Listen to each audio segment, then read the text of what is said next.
This week, November 21st to the 25th, is National Older Workers Week, highlighting the importance and benefits of age diversity in the workplace. Not only is it vital employers are age gap inclusive when it comes to recruitment, but it's just as important to support older workers already employed. Today, we're speaking with Nikki Reynolds from the National Careers Service to hear more about the wonderful workshops she runs for the over 50s. Thank you so much for joining us today, Nikki. Oh, thank you so much for having me. That's all right. So firstly, could you just start off and tell us more about your role as a careers advisor for the National Careers Service? Yes, of course. So the National Career Service provides free impartial careers advice for anyone over 18, but people who are over 50 and seeking work are a key priority for us.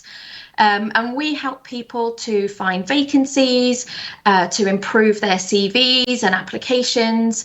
We also help people prepare for interviews and find training if they need to upskill or are looking at a career change. And we also do skills assessments to help kind of identify those skills. And we do that through one-to-one face-to-face appointments or appointments over the phone. We also run workshops and we attend events like job fairs as well. Wonderful. So today we're shining a light on National Older Workers Week, as you know. So what advice would you have for those over a certain age just that are looking for a career change or potentially to get back into work? My piece of advice would just be to really stay positive and be proactive and recognize your value. It's also really important to keep up to date with your skill set and learn new skills. So that's something that we can help with. And find ways to really showcase all of that really valuable life experience that you have on your applications. You have a huge amount of life experience and work experience to draw from. And so we just want to make sure that you're shouting about that. And really think about what you're looking for from work now. Are you looking for part-time work? Maybe something more flexible, maybe something with less responsibility, or a role where you can coach and mentor others and kind of pass on your experience. That sounds wonderful. So you were talking about kind of helping people finding their skills in the beginning there. Like, could you tell me a bit more, like, kind of what that entails? Like, what would you do? Of course. So we have something called a skills health check on our National Career Service website, which is a really useful tool for kind of identifying your strengths, your weaknesses, sectors that you might be really suited to based on your experience, your motivations and your interests. So we would sit with somebody and talk through their previous life experiences, their work experiences, things that they enjoyed, things that they felt they were really strong at, and what kinds of things they're looking for now. And we'd kind of explore different types of job roles that might be interesting to them and use that skills assessment to explore job profiles on our website. Wonderful. And talking about anyone that's looking for a career change, what are some of the resources that you'd recommend? Of course. So, first of all, I'd recommend our National Career Service website. As I said, we've got all sorts of job profiles on there, the skills assessment, but there are also lots of guides to help you find work, guides on how to write a CV, a cover letter, how to prepare for interviews, how to do a job application, how to search for vacancies. So I would recommend using that. There is also a website called No Desire to Retire. And they have a huge amount of resources on there, lots of articles, blog posts, CV templates to help you. And there's also a function on there where you can upload your CV, and they work specifically with employers who are seeking people with more experience. They also have ways that you can improve your IT skills, which sometimes is a barrier or a perceived barrier for people who are older looking for work. Age UK is another really fantastic resource. They have, again, lots and lots of advice on seeking work when you are more experienced. And then I might recommend something like Alison or Vision to Learn. They're really, really good websites that offer all sorts of free training that you can use to upskill if you have gaps in your skill set. That sounds wonderful. Those sound like really, really useful resources and websites that people can go to, because a lot of things may have changed since someone was first stepping onto the job market, say 20, 25 years ago, to where they are now Yes, in terms of like CVs and all things like that. absolutely. Yeah. So I mentioned it briefly at the beginning, but I understand you run weekly workshops for people over 50. Could you just talk me through that, please?